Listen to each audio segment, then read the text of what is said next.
Welcome to Conversations Live. For more than a decade, we've brought you the best in books, entertainment, celebrity interviews, and current events. When the movers and shakers of the world have something to say to you, they say it to us first. Here's your host, Cyrus Webb. Welcome back, everyone, to Conversations Live. I'm your host, Cyrus Webb. Glad you all could join us once again. For a radio audience tuning in at WYAD 94.1 FM and WYADonline.com, we're glad that you all can be with us. Also, tune in online worldwide. Thanks to our friends at iHeartRadio and Amazon Music. We're glad you all could join us as well. Well, as you guys can tell, April is here. So April is recognized for a lot of things, including Earth Month. This is a perfect time to be embracing the outdoors. A lot of people are thinking about things that they can be to do outdoors, especially I know my family, they're already doing things in the lawn. And if you guys are looking for some tips on how you can be able to grow and maintain a sustainable lawn, we're excited to welcome two great experts to our program today. We have Dr. Lakshmy Gopinath joining us today. She's joining us from the Scott's Miracle-Gro Company. Also, we have joining us Dr. Kopp. We're going to talk to the two of them not only about some great ideas for you guys, but also where you can go for more information. Thanks to the two of you for being with us. Really appreciate it. Pleasure. So this is such a great conversation. As I mentioned, my parents are already very busy in the yard here in the country. We love to be able to do all we can and not only make the lawn look great, but also this is a great time for planting as well. Dr. Gopinath, I want to begin with you. What steps can homeowners take to not only build a sustainable lawn, but also be able to maintain it? So the first step would be to pick the right grass for your particular climate. So there are different types of turf grasses. We usually divide them as cool season and warm season grasses. So grasses like Kentucky bluegrass, dwarf fescue, perennial rye, all these are cool season grasses and are highly suitable for the northern part of the country. The southern part of the country, where it's more hot and humid, you need to use your warm season grasses like Bermuda grass, zoysia grass, your St. Augustine's are ideally suited for the southern part of the country. The next step, so spring is the right time to care for your lawn. April is the National Lawn Care Month.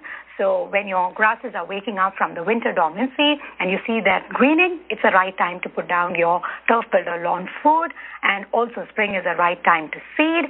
So pick up the right grass type for your climate and seed it with the Scott's turf builder grass seed. And finally, coming to managing it, mowing is a key practice.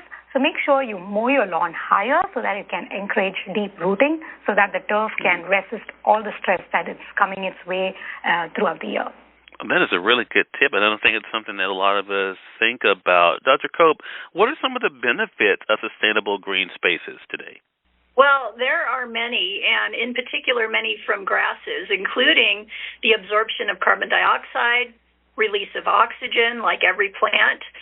Grasses also work to trap dust and dirt, and they can reduce soil erosion by keeping soil in place, as well as preventing stormwater runoff. So just a number of benefits there. And in addition to that, we actually get a lot of psychological benefits from being in green spaces. You mentioned your parents already starting to work on the lawn.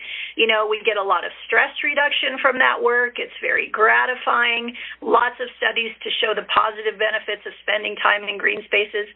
And then I would also like to mention, you know, I live in the desert Southwest, and so water is a really, really big concern here, and efficient use of water in particular. And so we like to use grasses that are low water-using grasses, and in that way, we can still maintain the benefits that we get from those grasses.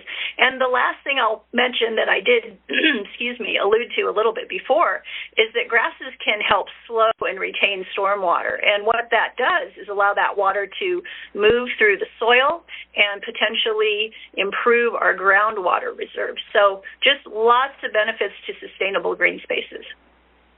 I love that. I don't want to put the two of you on the spot because since our audience is kind of all over the place when it comes to especially the radio dial and online. But Dr. Gopinath, I do want to ask you, do you have any advice for our audience that you'd like to share about how they can get started? So as Dr. Kopp was saying about water efficiency, so if you have to go out and water your lawn, make sure that you're watering early in the morning so that you can cut down on the evaporation and make sure that all that water you're putting down is going to the lawn. And the other step is to make sure that you're not watering at one go and making split application. So you're watering it like 3 times a week or 2 times a week rather than putting all that water in a single go. Yeah, and I would just... Dr. Kopp, go ahead. I apologize for interrupting, but I just wanted to follow on a little bit with that and just mention and maybe reassure your listeners that grasses are among the most resilient and tough plants out there, and that's why we have them in our lawns. That's why we can play on them, sports, etc.